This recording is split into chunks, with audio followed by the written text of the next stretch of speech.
How to change time zone in Quotex. That's what I will show you in this video. But before we begin, make sure to subscribe to the channel and ring the bell to get notified whenever a new video is uploaded. With that said, let's get started. So go ahead and open up Quotex and log into your account. And as you can see, the time zone is displayed at the top left of the screen. So if you want to change that for whatever reason, all what you need to do is click on the three dots at the bottom right of the screen, then click on account.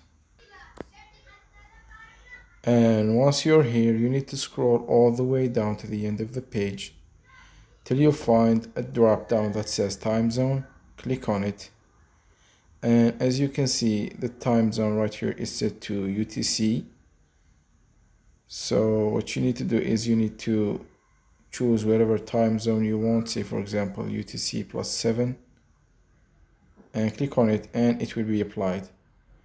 If you go back to your chart, you will find that the time zone has been changed and it's now UTC +7, as you can see.